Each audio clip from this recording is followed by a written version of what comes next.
Shabbat Shalom a todos os irmãos. Hoje nós vamos estudar a Parashá de número 15. É isso aí, a Parashá de número 15 já. O nome dessa porção se chama Parashá Bo, que significa literalmente vá.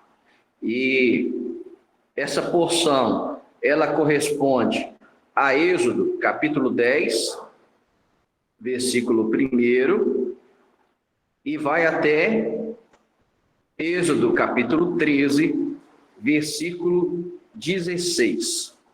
Então, é uma parashá curta, vamos colocar aí 3 capítulos, porém, um conteúdo bem profundo. Essa parashá, nós demos um tema para ela, né? A marca da besta e o selo de Deus. Ou podemos dizer também a marca de Deus, né? A marca da besta e a marca de Deus. Então, parashá Bo, porque ela começa assim, em Êxodo, Shemot, né, em hebraico, capítulo 10, versículo 1, diz assim: Adonai disse a Moisés, Bo, vá ao faraó, pois endureci o coração dele e o de seus servos, para eu demonstrar esses meus sinais entre eles. Então, por isso que essa parashá se chama Parashá Bo, vá, o Senhor mandando Moisés ir até o faraó para demonstrar os últimos 3 sinais, ou como nós aprendemos na parashá passada, as maravilhas diante do faraó. E o texto diz, né, vá ao faraó, pois endureci o coração dele.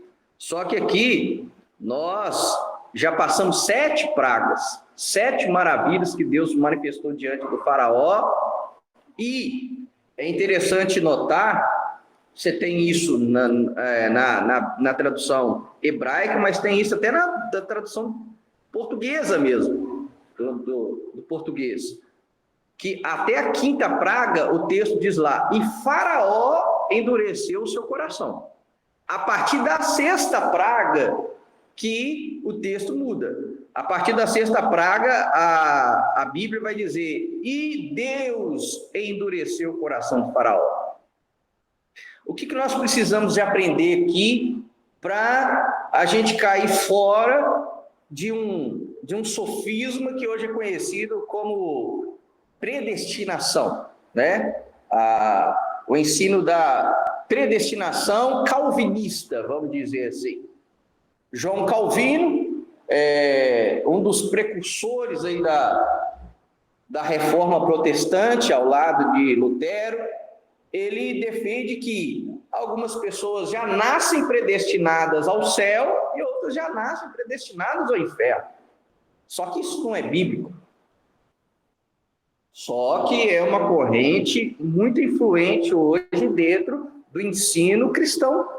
Não preocupa com ele não. Se ele estiver predestinado ao céu, ele vai ser salvo. Ah, não preocupa não. Se ele estiver predestinado ao inferno, não tem nada que você possa fazer para ajudá-lo. Isso é mentira. E quando a gente pega o próprio texto de Êxodo, a gente vê isso.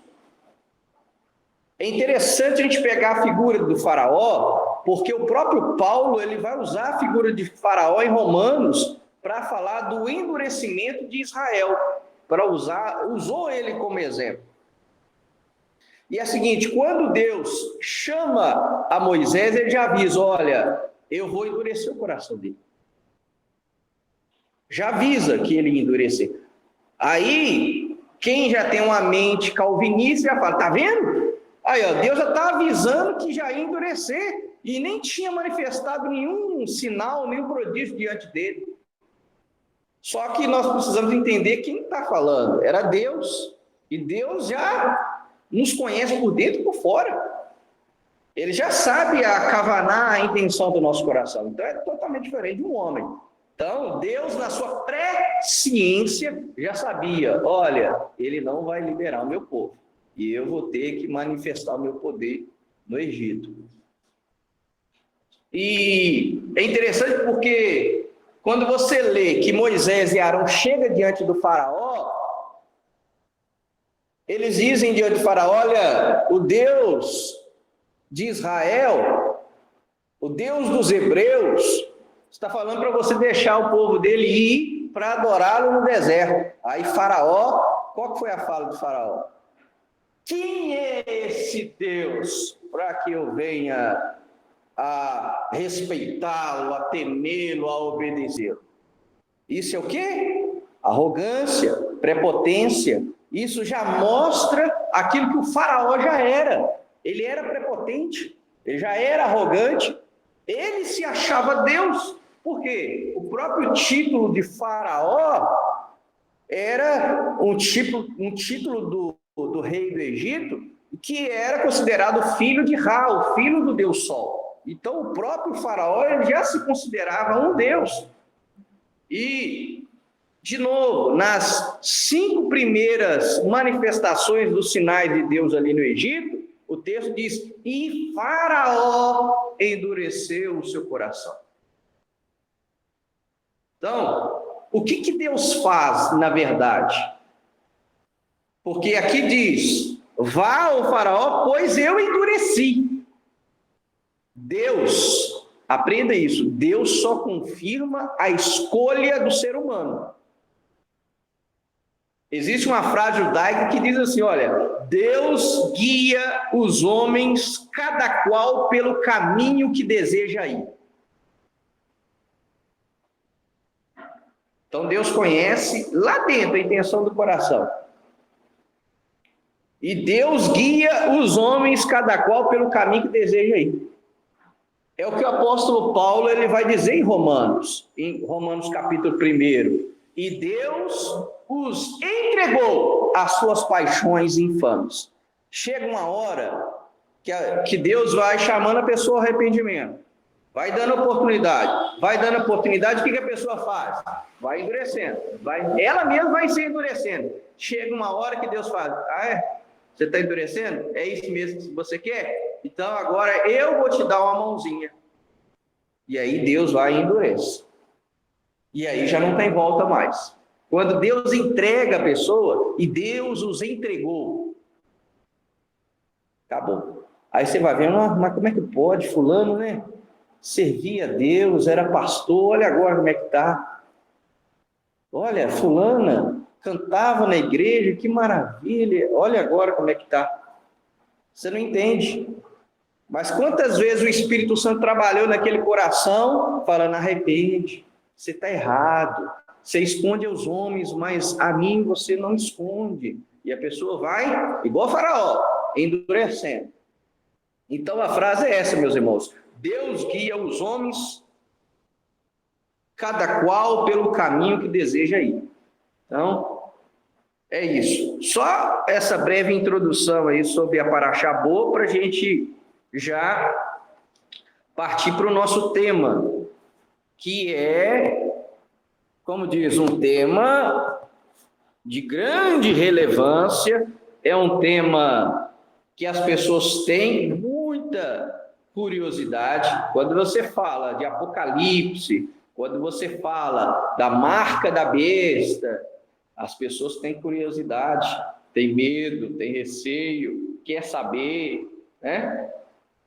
Mas vamos estudar hoje, agora pela manhã, o que de fato é essa marca da besta que vai ser marcada na testa e na mão direita, né?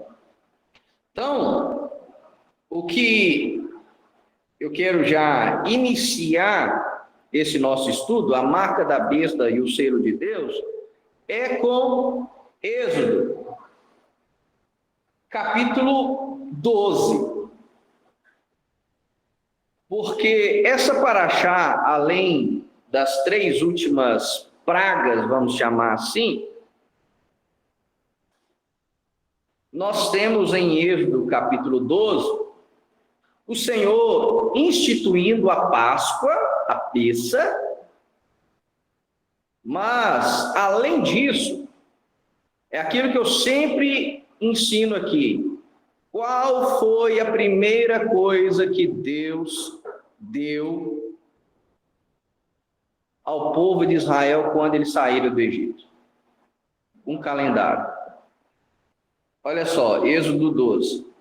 Adonai falou a Moshe e a Aarão na terra do Egito, ele disse: vocês devem iniciar seu calendário por este mês. Ele será o primeiro mês do ano para vocês. Êxodo 12, 1 e 2. Então, a primeira coisa que Deus deu ao povo de Israel, quando os tirou do Egito, foi um calendário. Deus deu ao povo de Israel um calendário a ser seguido. E Deus, ele segue fielmente esse calendário. É o que a gente sempre ensina também. Esse calendário, ele é acompanhado com festas, né? Com aquilo que nós chamamos de festas bíblicas, né? Ali, na verdade, em hebraico, no original, não é festas. É tempos determinados. Então, nesse calendário de Deus, existem tempos determinados. E é muito interessante, gente, porque nós temos aí as festas, né? Os tempos determinados. E quando você vai olhar para o Messias, na sua primeira manifestação, nós vimos que a vida do Messias ele está atrelado a esse calendário. Os maiores eventos, não só de Israel, mas os maiores eventos, vamos chamar assim, da nossa fé, estão atrelados, intrínsecos às festas. Por exemplo, qual que é o clímax? Vamos colocar assim, o clímax da nossa fé, o auge, a morte de Cristo, a morte do Messias. Quando que ele morre? Em uma festa. A festa da Páscoa. O Messias, ele morre no mesmo horário onde os cordeiros estavam sendo imolados no templo, ele morre de frente para o templo no mesmo horário. E na festa da Páscoa. Coincidência, será? Cristo morrendo pelos nossos pecados é um evento importantíssimo para a nossa fé, determinante para ela, para a nossa salvação. Ok. Qual que é o outro clímax da nossa fé?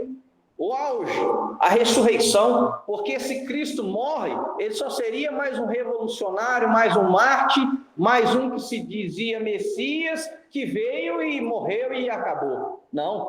Ao terceiro dia, conforme ele ensinou, ele ressurge, ele ressuscita. Deus o ressuscita. E ele deixa a sua tumba, o seu túmulo vazio. E foi num dia qualquer? Também não.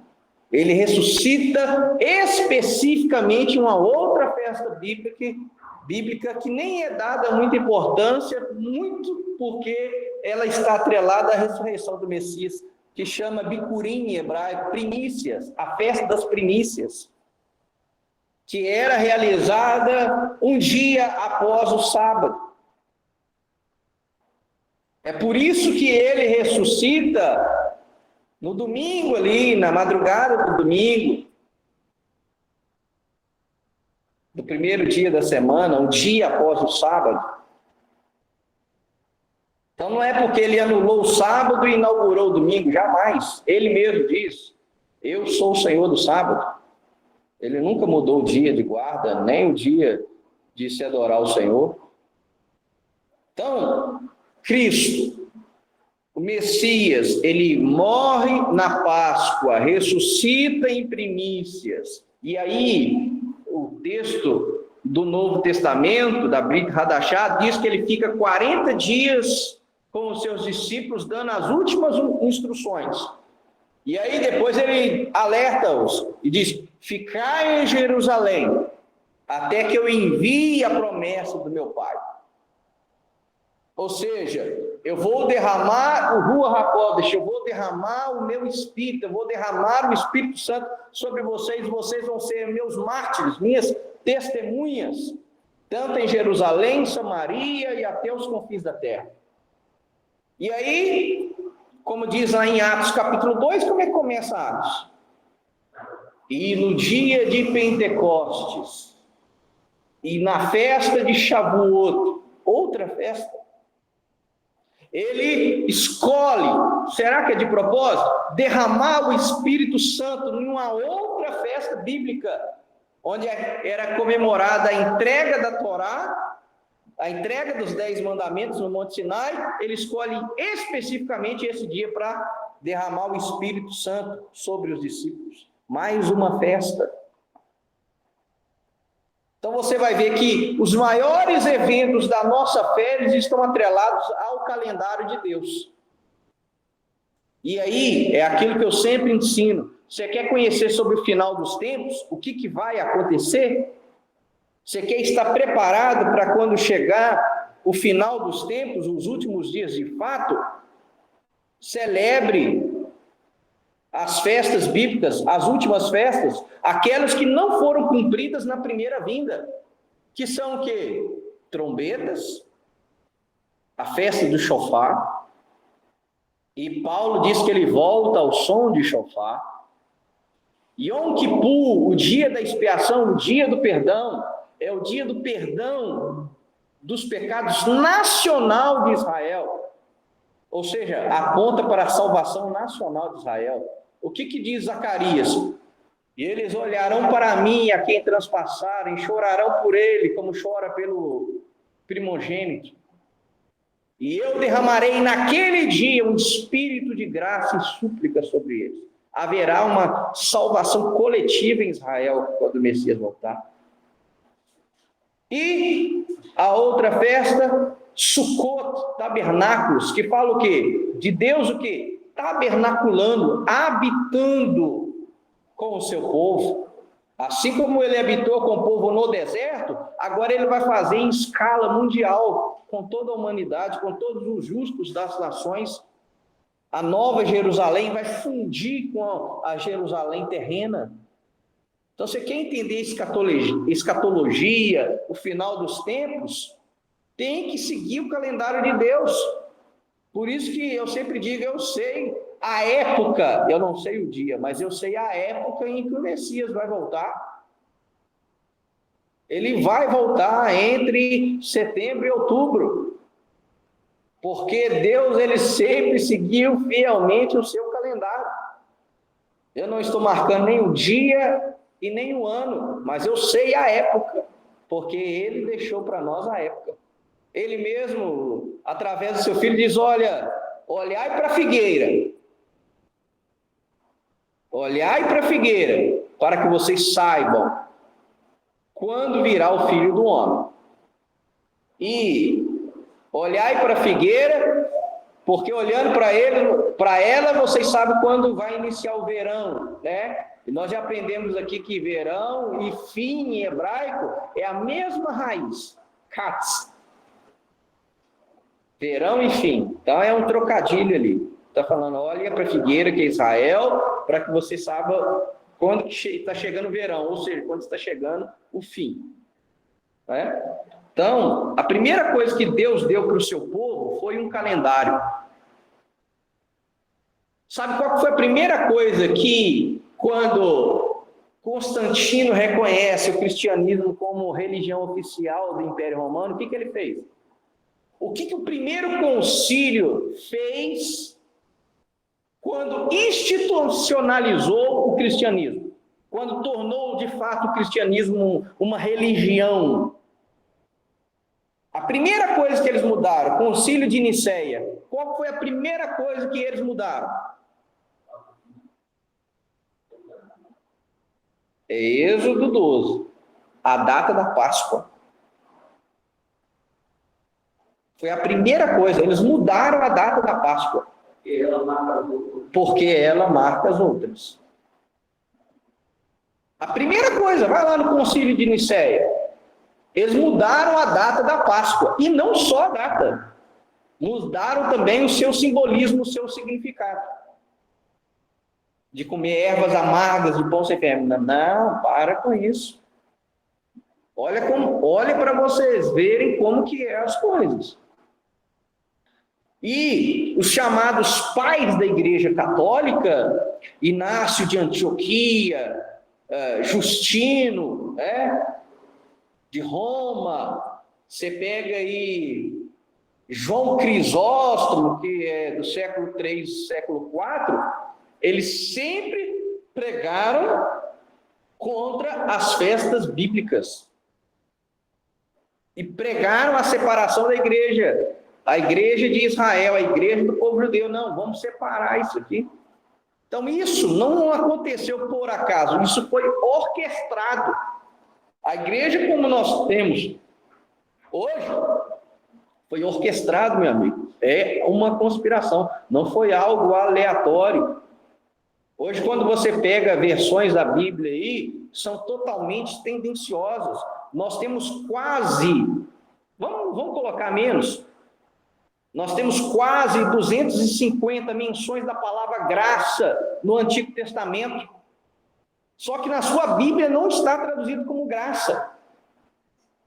Está traduzido como misericórdia, como benignidade, com sinônimos. Mas por que não traduziu graça?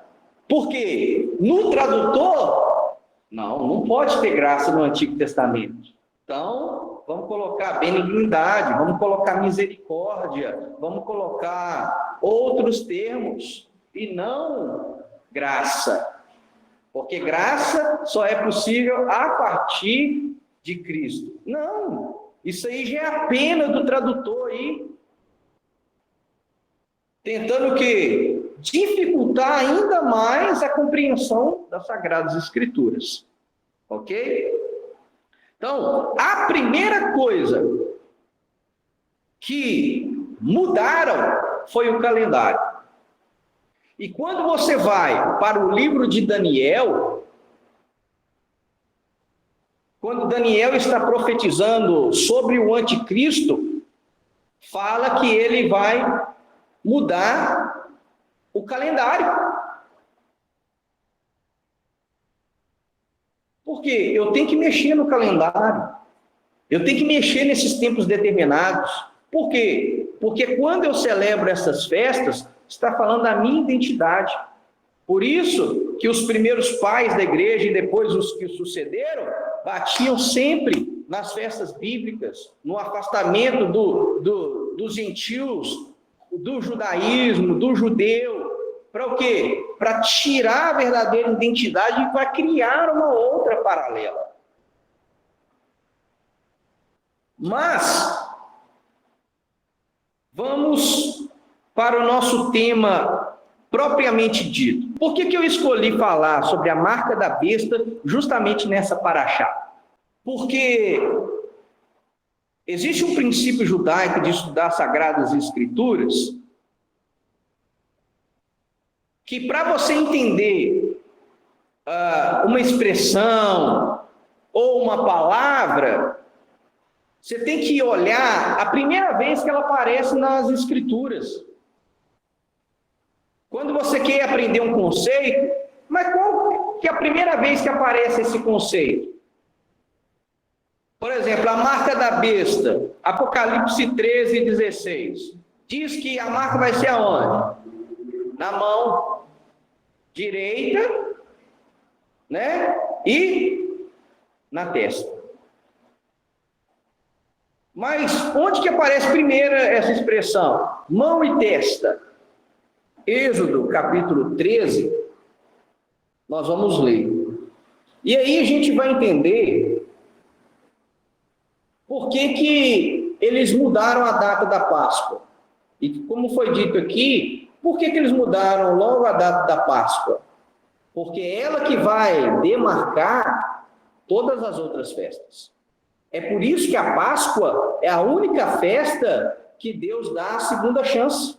Tem a Pensa Sheni, ou seja, a segunda Páscoa. Aqueles que por problema de saúde ou estavam viajando, alguma coisa impossibilitou eles de poder celebrar, Deus dá mais 30 dias para ele celebrar a Páscoa. Se você não conseguiu celebrar a Páscoa, depois de 30 dias, na mesma data, você pode celebrar a Pesach Sheni, comendo ervas amargas, comendo a matzá, o pão sem fermento, 7 dias, tirando o fermento de suas casas, celebrando a Páscoa. É a única festa onde Deus dá a segunda chance. Por quê? Porque esta festa vai delimitar, demarcar todas as outras festas. Por isso que ela é muito importante.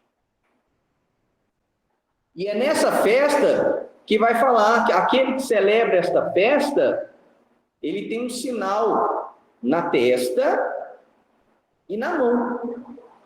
Então vamos lá. Êxodo capítulo 13, diz assim: Adonai disse a Moshe: separe para mim todos os primogênitos. Tudo o que sai em primeiro lugar do ventre, dentre todo o povo de Israel e dentre os animais, pertence a mim. Moshe disse ao povo: lembrem-se deste dia em que vocês saíram do Egito, a casa da escravidão, pois Adonai, pelo poder de sua mão, tirou-os desse lugar. Não comam hametz, fermento. Vocês estão partindo hoje, no mês de Aviv, é o primeiro mês do calendário bíblico. Versículo 5. Quando Adonai os trouxer à terra do Kenani, do Cananeu, do Hiti, do Emori, do Rivi e do Ivuzi, a qual jurou a seus ancestrais que daria a vocês, a terra em que sobejam leite e mel, vocês devem celebrar esta cerimônia neste mês. Durante 7 dias, vocês devem comer matzá, pão sem fermento. E o 7º dia deve ser uma festa para Adonai. Deve-se comer matzá durante 7 dias. Nem hametz, fermento, nem nada que fermente deve ser encontrado com vocês em todo o seu território. Nesse dia, você dirá a seu filho, olha aí a questão da identidade, isso é por causa do que Adonai fez por mim quando eu saí do Egito. Então, quando você celebra essa festa, você está falando de memória. E um povo sem memória, por que o povo de Israel nunca desapareceu do mapa? O povo de Israel passou por vários exílios, por várias guerras. Por que o povo de Israel ainda existe? Porque é um povo que preserva a sua memória. Sabe quando que o povo brasileiro vai estar fadado à destruição e à ruína? Quando eles de fato conseguirem destruir toda a história do povo brasileiro, a memória. Então, a festa de Pêssah fala de memória, fala de identidade. Olha o versículo 8. Quando você estiver celebrando, nesse dia você dirá a seu filho. Está vendo? Passando de geração para geração. Eu não fico só para mim. Eu passo para os meus filhos. Eu tenho que passar para minhas filhas. Vocês têm que passar para os filhos de vocês. Essa é a nossa história. Essa é a nossa tradição. Esse é o nosso legado. Essa é a nossa memória Então, o pai, ele perde o filho quando ele perde isso aqui, ó. É o pai, é a mãe que tem que tomar. Esse é o nosso legado, essa é a nossa história, essa é a nossa memória.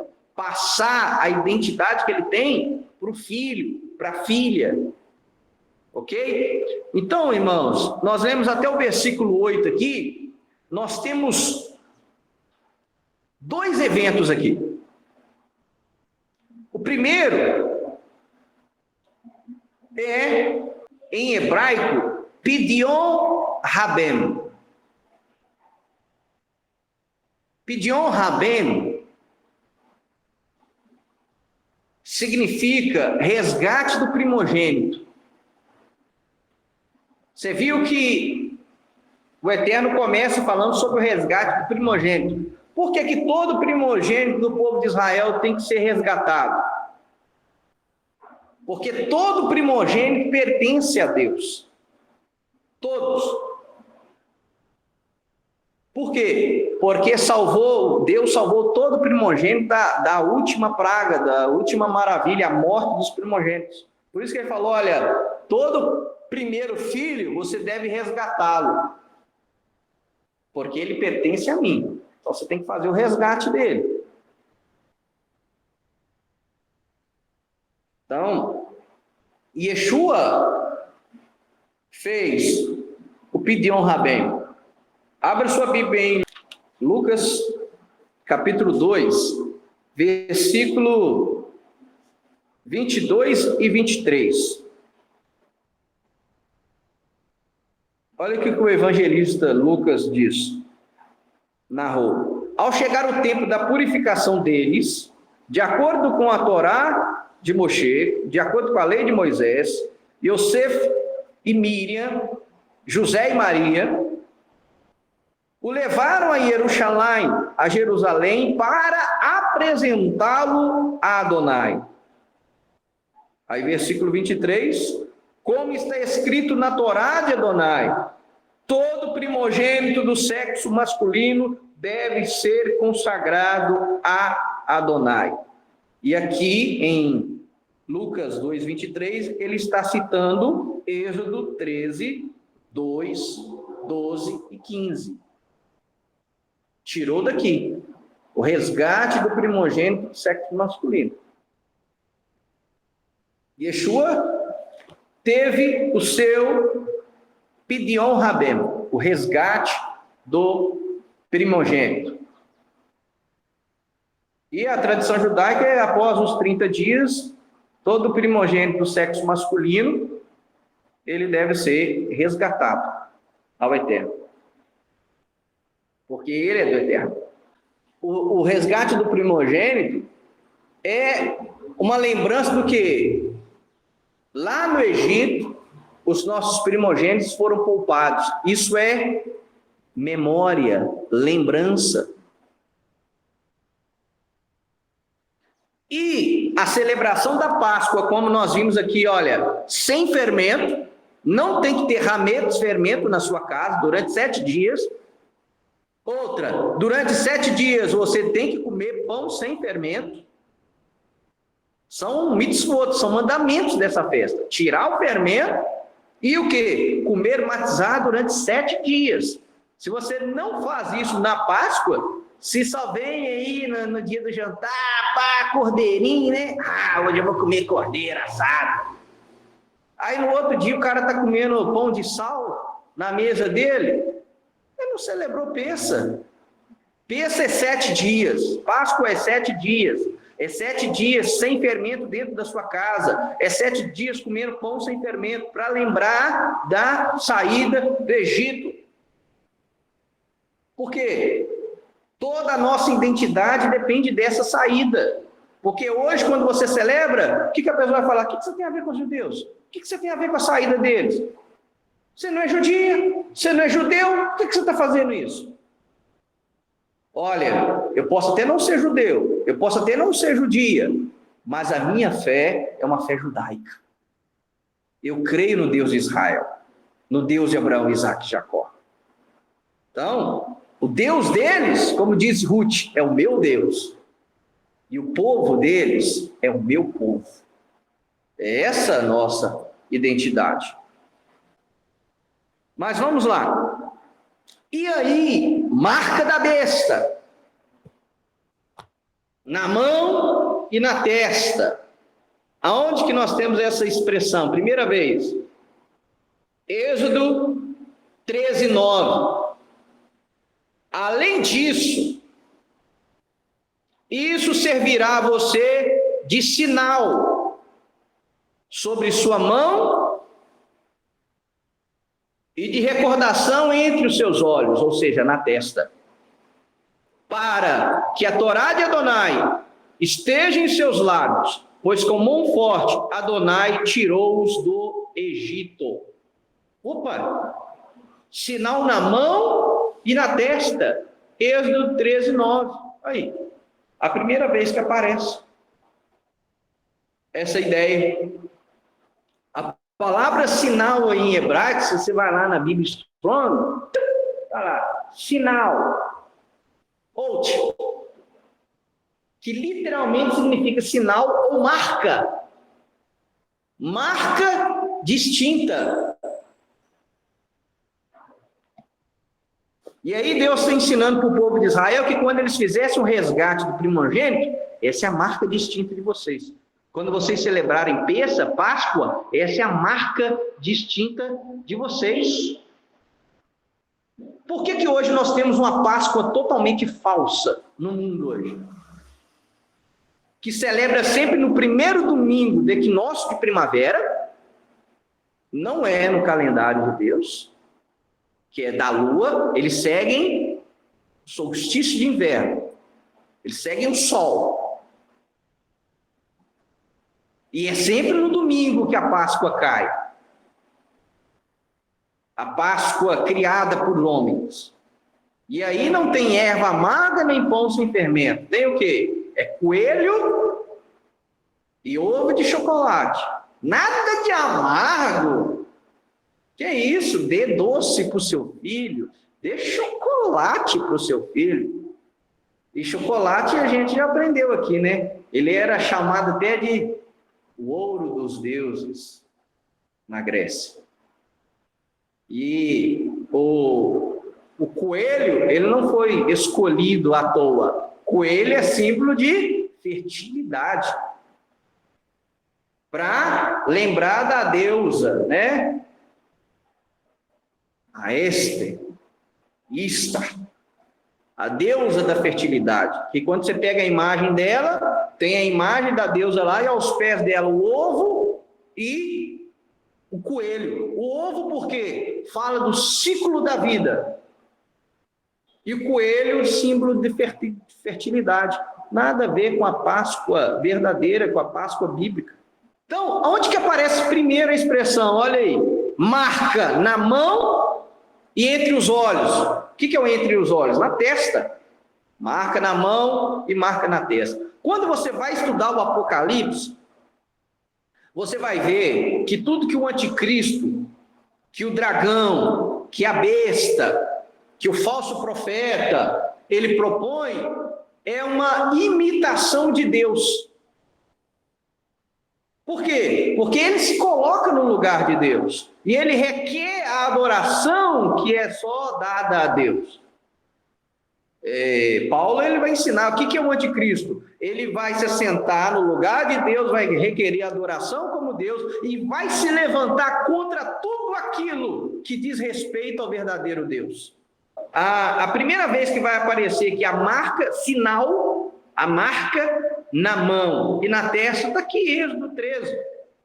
Êxodo 13:16 também nós temos. Olha lá. Isso servirá de sinal sobre sua mão e sua fronte, como uma faixa em torno de sua testa, e de que Adonai nos tirou do Egito com mão forte. Então, aqui, nós já vamos responder o que é a tal da marca. Marca na mão e na testa. A marca de Deus é na mão e na testa. A marca da besta vai ser na mão e na testa. E isso servirá de sinal sobre sua mão e sua fronte, testa, como uma faixa em torno de sua testa, que Adonai os tirou do Egito com mão forte. Memória, lembrança. Eu lembro da saída do Egito, logo eu faço resgate do primogênito. Eu lembro daquilo que aconteceu, da salvação do Egito, eu celebro a Páscoa. O que é marcar a mão e a testa? Gente, é muito simples, não tem essa... O que é marcar a mão e a testa? É pensar como Deus e agir como Deus. Mão e testa. É isso. Por que a marca da besta vai ser na mão e na testa? Porque a pessoa vai pensar como o anticristo e vai agir como o anticristo.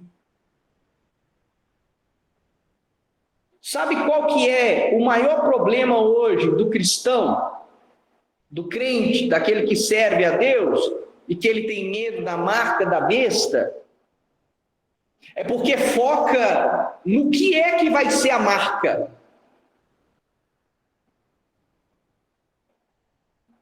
E não o que ela significa. Por exemplo, a marca na mão e na testa, aqui ó, o versículo 16, e isso servirá de sinal sobre a sua mão e sua fronte, como uma faixa em torno de sua testa, em torno de sua testa. O que isso aqui, esse texto aqui, virou algo literal. Presta atenção nisso.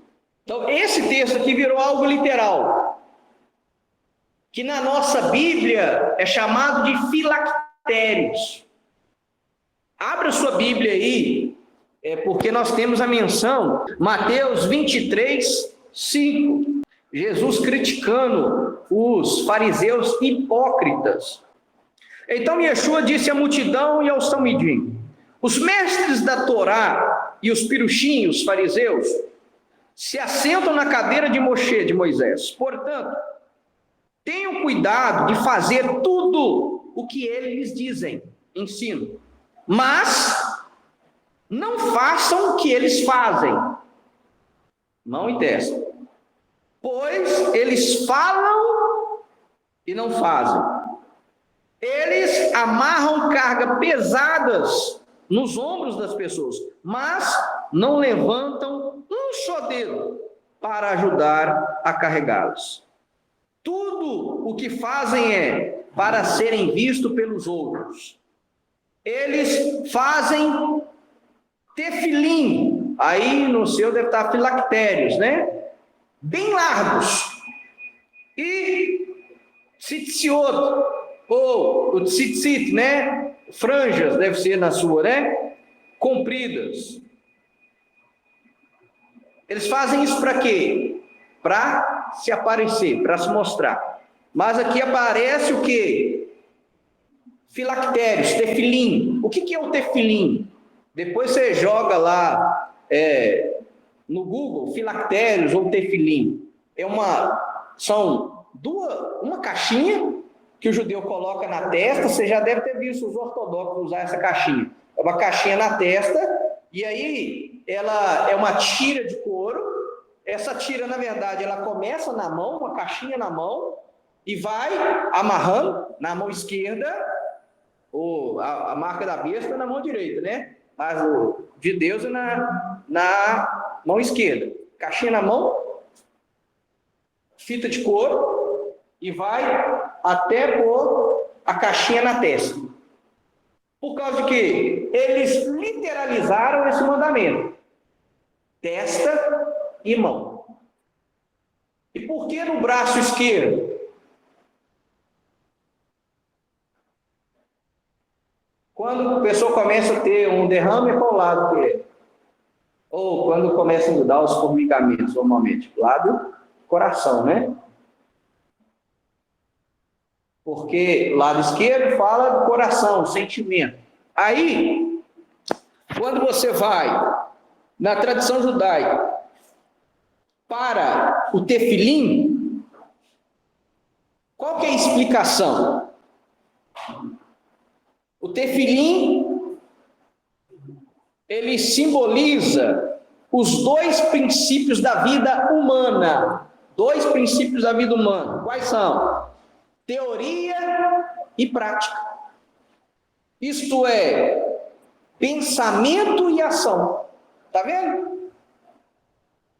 Então, quando você vai, sem falar da marca da besta, da marca do anticristo, tefilim, o que significa esses filactérios aí na testa e na mão direita para o judeu? Fala de dois princípios da vida: teoria e prática, pensamento e ação. Eu penso como Deus, eu penso as coisas de Deus e vou agir como Deus quer. Diferentemente daqueles do anticristo. Eles vão pensar como o anticristo e vão agir como o anticristo. Esse é o segredo. E coração fala de sentimento.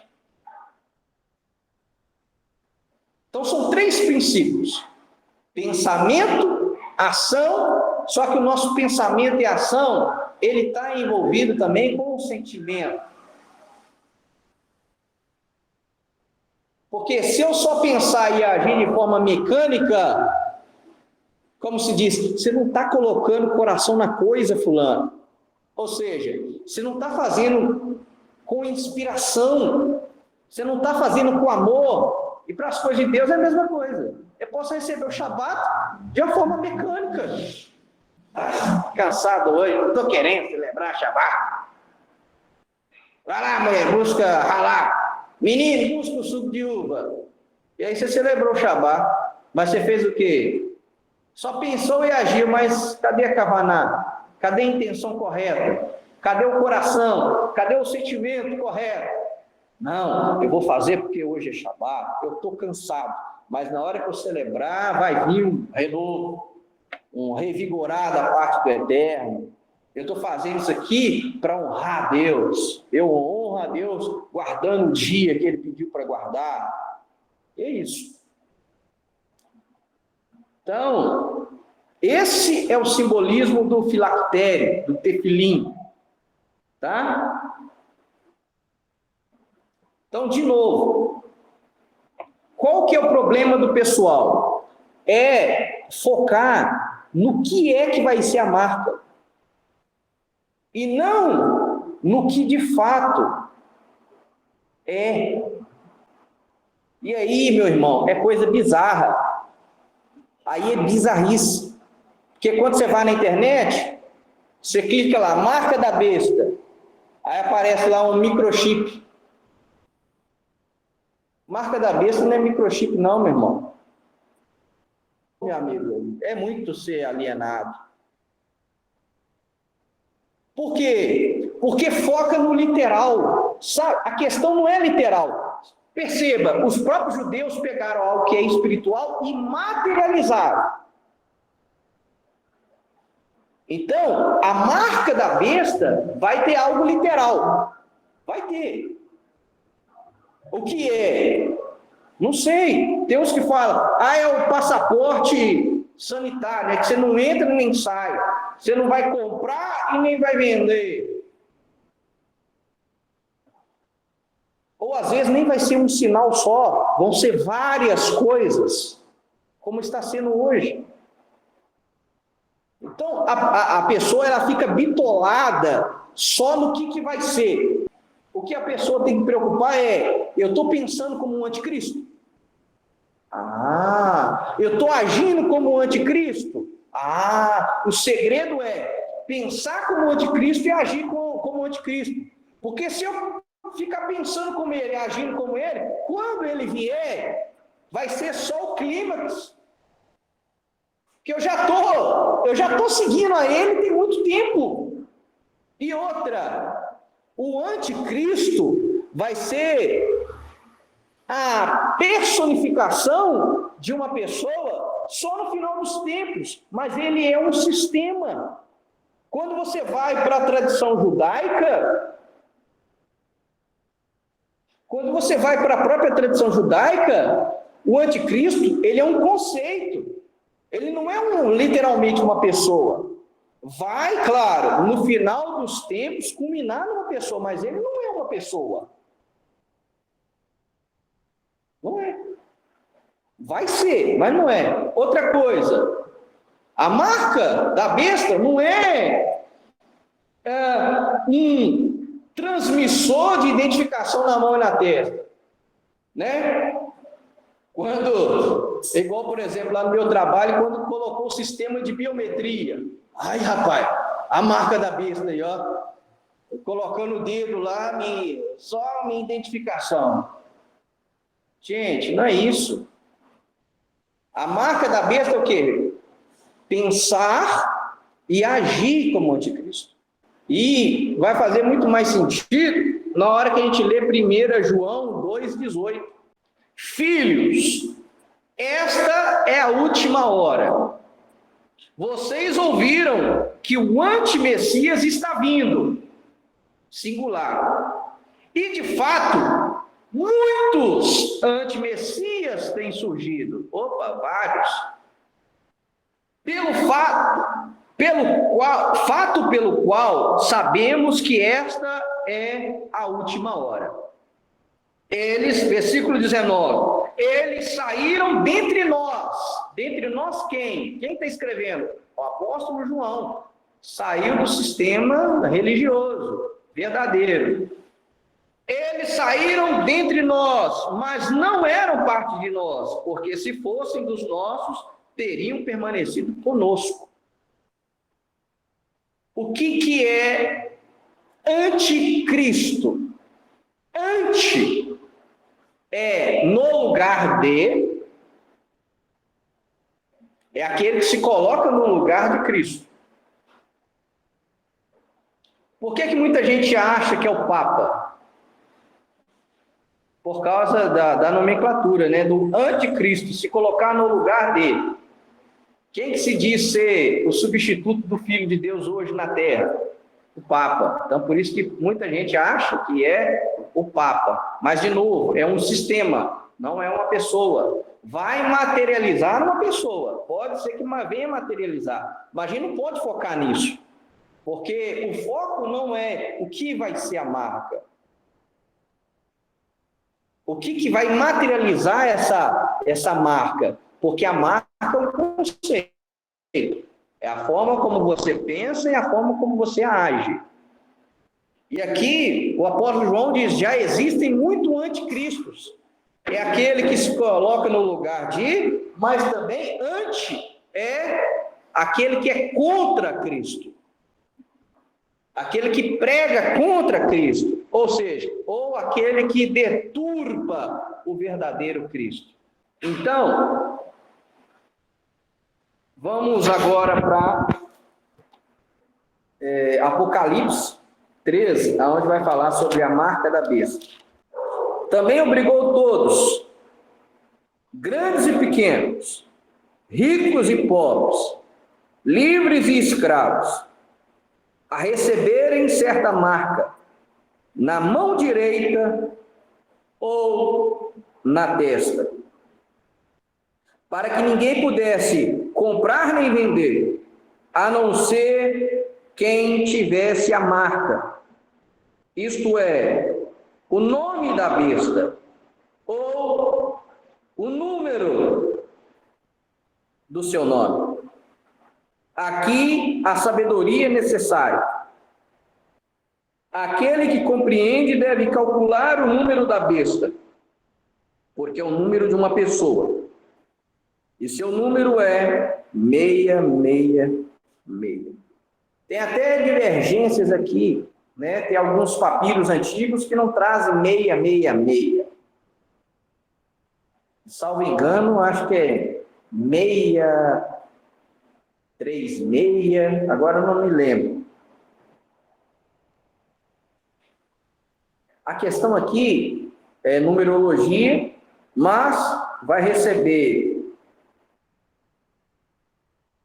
o nome da besta ou o seu número. Nome fala de quê? Identidade. É a pessoa que se identifica com o sistema. Aí, quando você pega comentaristas bíblicos de Apocalipse 13, 16, como que eles interpretam essa marca da besta? De forma interpretativa, dizendo o seguinte: isso aqui é o quê? Fidelidade às exigências da besta, ou fidelidade. Quando você pega o comentário da Bíblia de Estudo NVI, está lá, fidelidade às exigências do culto imperial. Hoje tem países aí que tem cultos imperiais. A China é um exemplo. O imperador ele é cultuado. Coreia do Norte só tem o quê? O busto do líder. E a reverência é toda ao líder. Então nós temos micro exemplos disso hoje, acontecendo hoje. Então, é aqueles que são fiéis às exigências da besta ou às exigências do sistema. Dr. David Stern, ele comentando o Apocalipse 13, 16, ele diz que isso aqui, a marca na mão direita ou na testa, nada mais é do que um controle totalitário. E ele diz, por intermédio de elementos religiosos. Vai ter, no final dos tempos, esse controle totalitário, ele vai ser intermediado por elementos religiosos. E sobre a vida econômica. Por isso que entra aqui. Comprar e nem vender. Então vai ter um controle da vida econômica, vai haver um controle totalitário e intermediando isso aí vai o quê? Ter o elemento religioso, porque precisa ter o elemento religioso. A religião é importante para você dominar a massa. Sempre foi e sempre vai ser importante para dominar a massa. Só que quando a gente vai estudar a besta, nós vamos ler alguns versículos aqui, ela vai ter a imagem dela e ela que vai ser adorada, e não Deus. E aqueles que se oporem a esse sistema, vai acontecer com eles o quê? Vão ser mortos. Então, vai chegar esse clímax, vai chegar a esse ponto. O foco do estudo é o quê? Hoje, a igreja, os seguidores de Cristo, pensam como anticristo. Porque todos os tipos de anticristo, eles se levantaram contra o quê? Contra a lei de Deus. E proibiram o povo de quê? De estudar a lei de Deus, de praticar a lei de Deus.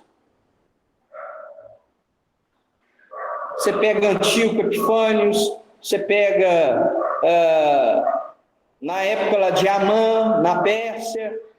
Você tem vários exemplos durante a história de proibições de estudar a palavra, de praticar a palavra, de praticar os mandamentos, e sempre o foco foi no quê? Naqueles mandamentos que te dão identidade, que te distinguem dos demais povos.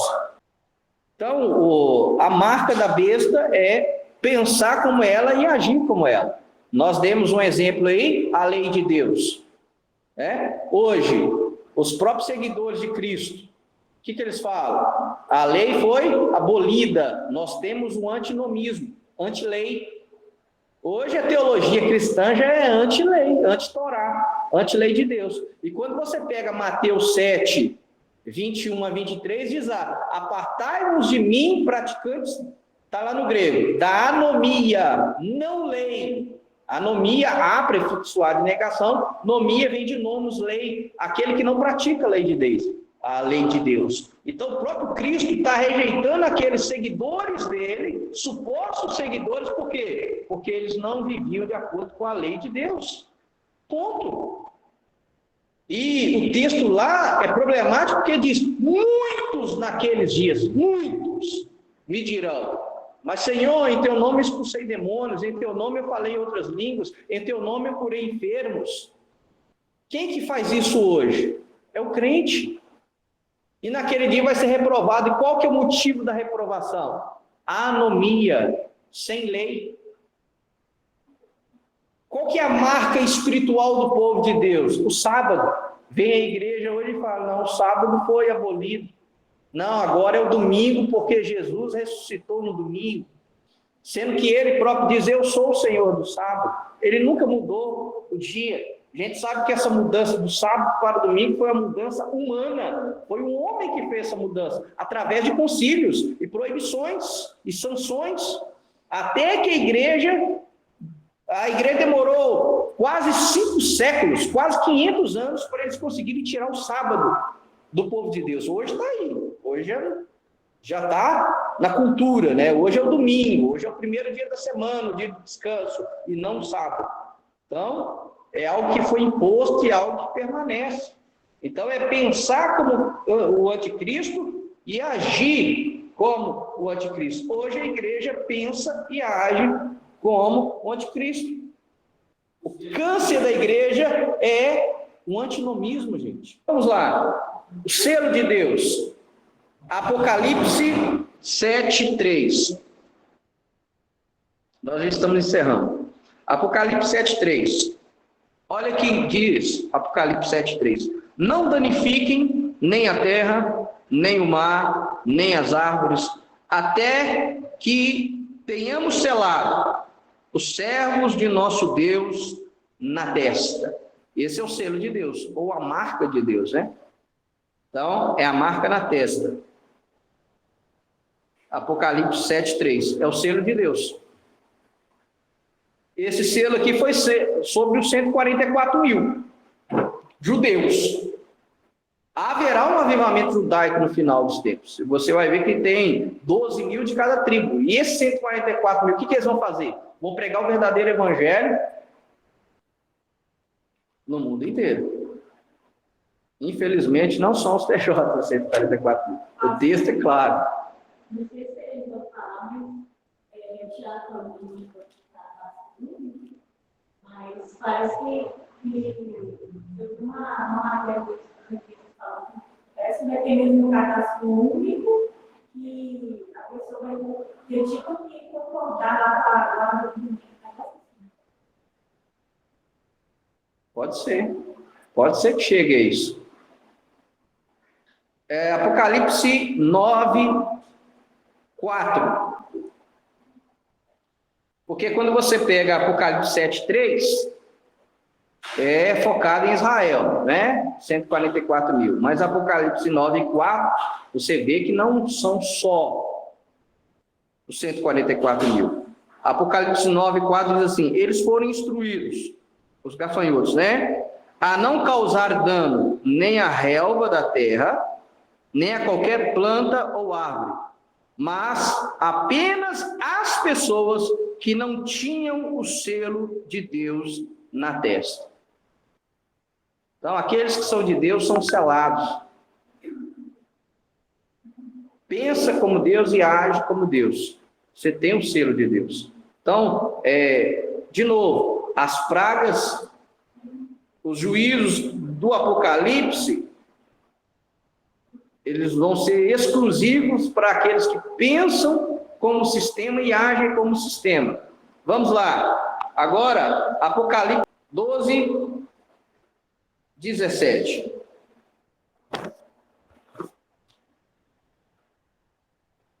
Apocalipse 12:17, o foco é no pensar e no agir. Olha só, Apocalipse 12:17. O dragão, que é o quê? Satanás, é o símbolo de Satanás. O dragão irou-se contra a mulher. Quem que é a mulher? Quando você pega Apocalipse 12. A igreja católica fala que é Maria, né? Mas o texto é muito claro, não é Maria, é Israel. Então, o dragão, Satanás, irou-se contra a mulher, que é Israel, e saiu para lutar contra o resto de seus filhos.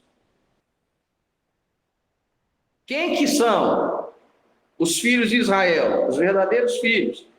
aqueles que obedecem aos mandamentos de Deus e dão testemunho de Yeshua.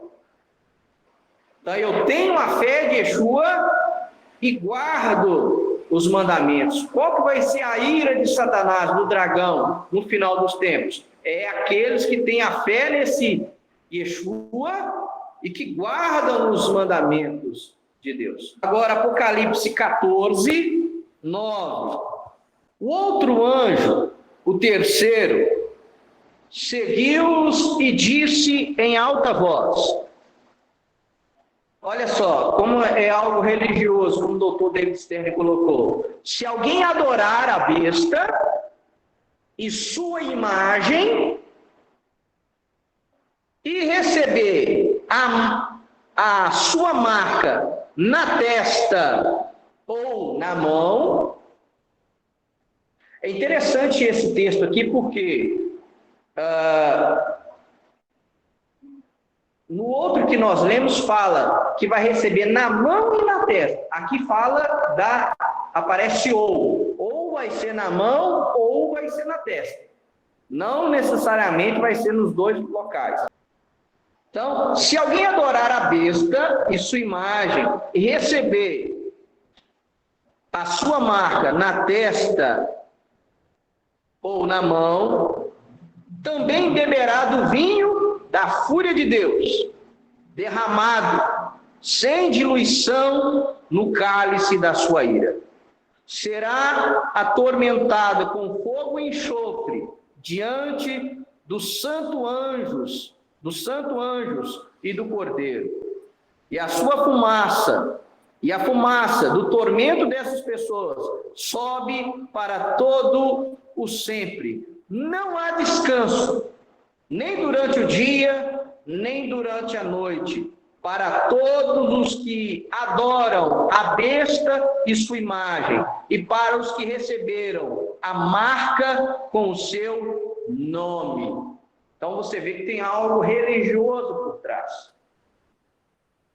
Tem a questão de adoração. E aí o clímax, versículo 12. Nesse momento, é necessário a perseverança da parte do povo de Deus, dos que guardam os seus mandamentos e são fiéis a Yeshua. De novo, aqueles que guardam os mandamentos e têm a fé em Yeshua. Pensam e agem como Yeshua ensinou. E o próprio Yeshua falou, olha, a própria sinagoga de vocês vai entregar vocês. Ou seja, o próprio sistema religioso, os seus próprios irmãos vão entregar vocês. E nós vimos, como eu dei o exemplo aqui, isso é fácil de acontecer. E Apocalipse 20, versículo 4. Esse é triste. Vi tronos, e aqueles sentados sobre os tronos receberam autoridade para julgar. Vi a alma dos que foram decapitados por testemunharem a respeito de Yeshua e da proclamação da palavra de Deus. Também os que não tinham adorado a besta, nem sua imagem, e não tinham recebido sua marca na testa, nem nas mãos. Eles voltarão à vida e reinarão com o Messias durante 1000 anos.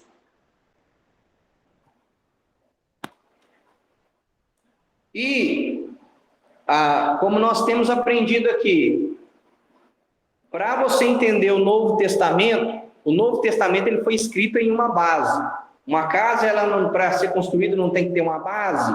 Qual que é a base do Novo Testamento? É a Torá, é a lei e os profetas. Então, essa imagem do povo de Deus ser marcada, e aí eu vou ler 2 textos e a gente encerra. É Êxodo 8, 19, para quem está com a versão judaica, e Êxodo 8, 23, para aqueles que estão com a versão cristã. Diz assim: sim, eu farei distinção entre o meu povo e o seu povo, e este sinal acontecerá amanhã. Então, há uma distinção, como tema do nosso estudo hoje. Nós temos o selo de Deus e nós temos a marca da besta. Tanto o selo de Deus é dado na testa e na mão, quanto o da besta, né? Que vai ser na mão direita ou na testa. Outro texto, Ezequiel 9:4. Adonai lhe disse: vá por toda a cidade, através de toda Jerusalém, e ponha uma marca em sua testa, como a de um homem que está suspirando e chorando por todas as práticas odiosas que estão sendo cometidas ali. Então, Ezequiel 9:4, nós estamos vendo aqueles que são de Deus sendo selados, sendo marcados. E é interessante, porque eu não li, mas você pode anotar aí também, aonde fala para marcar na mão e na testa, e dentro da caixinha do tefilim, do filactério, tem 3 rolinhos lá. Um é esse de Êxodo, alguns, né, tem o Êxodo 13, onde fala na testa, colocará na mão e na testa. O outro é o quê? Deuteronômio 6:4-9, que é o quê? Shema. Ouve Israel, o Senhor nosso Deus é um, só a Ele você deve adorar. E amarás o Senhor teu Deus com todo o teu coração, com toda a tua alma e com todas as tuas posses, com todos os seus bens.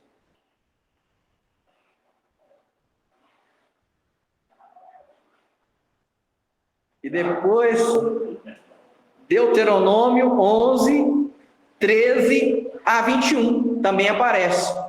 Então, dentro da caixinha tem Êxodo 13, Deuteronômio 6 e Deuteronômio 11, que fala sobre a marca na mão e na testa. E quando você pega esse texto, está o quê? É o Shema, que é o maior mandamento segundo Jesus, segundo Yeshua. Quando ele foi questionado qual que é o maior dos mandamentos, aí ele fala: Shema Israel, Adonai Eloheinu, Adonai Echad, Ve'ahavta et Adonai Elohecha bechol levavecha, bechol nafshecha, bechol meodecha. E amarás o Senhor teu Deus de todo teu coração, de toda tua alma, com todos os seus bens. E aparece a mesma menção em Deuteronômio 11:13-21, que aparece também a mezuzá. E aí eu convido você a ter também dentro da sua casa essa marca. Coloca lá, não esquece de colocar lá na porta principal da sua casa a mezuzá. Porque na mezuzá está Deuteronômio 6 e Deuteronômio 11. Mezuzá significa umbral, porque no mandamento diz: e colocará nos umbrais da sua casa. Por isso que o judeu ele usa essa mezuzá na entrada das suas casas, mostrando que nessa casa não é guirlanda que está aqui, não é ferradura que está atrás da porta, não é nenhuma imagem. Aqui tem uma mezuzá no umbral aqui da porta para mostrar que aqui dentro dessa casa nós cremos em um só Deus. Shema Israel, Adonai Eloheinu, Adonai Echad. E só a Ele, como diz Yeshua, e só a Ele prestamos culto. Amém? Então, Shabbat Shalom, meus irmãos, e até o próximo estudo, em nome de Yeshua.